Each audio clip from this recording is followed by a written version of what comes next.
ఆకాశంలో ఎగిరే పక్షులన్నిటికీ పక్షులకు రాజేది. ఎందుకు అది రాజో తెలుసా? అన్ని పక్షుల కంటే ఎత్తు ఎగరగలిగిన పక్షి. అంత మాత్రమే కాదు, ఏ పక్షి అయినా 5 సంవత్సరాలు 10 సంవత్సరాలు 15 సంవత్సరాలు 20 సంవత్సరాల కంటే ఎక్కువ బ్రతకదు.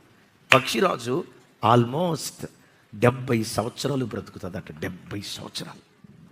ఎలా? 40వ సంవత్సరం వచ్చిన తర్వాత అప్పటి వరకు పక్షులను వేటాడటానికి నోటితో పట్టుకొని కోళ్ళతో పట్టుకున్న ఆ కోళ్ళు ముక్కుందు చూసారా, ముక్కు పూర్తిగా బెండ్ అయిపోద్ది, కాళ్ళగోరులు కూడా బెండ్ అయిపోతాయి, ఈకలు బాగా పెరిగి బరువు అయిపోద్ది, ఎగరలేని స్థితికి వస్తుంది. 40వ సంవత్సరంలో ఒక ఎత్తైన పర్వతం మీదకి వెళ్ళింది.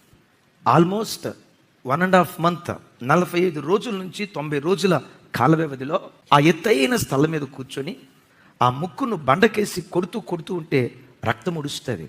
భరించలేని బాధ. ఆ ముక్కును రాలగొట్టిన తర్వాత తినటానికి ఏమీ లేదు. కొన్ని రోజుల పాటు ఆకలితో అల్లాడిపోతుంది. ఆ కొండ మీదే ఒంటరిగా కొన్ని రోజులు గడుపుతుంది. దినాలు అట్లా గడుస్తుండగా ఆ స్థానంలో మరో క్రొత్త ముక్కు పెరగటం ప్రారంభిస్తుంది. ముక్కు వచ్చిన తర్వాత ఏం చేస్తుందో తెలుసా?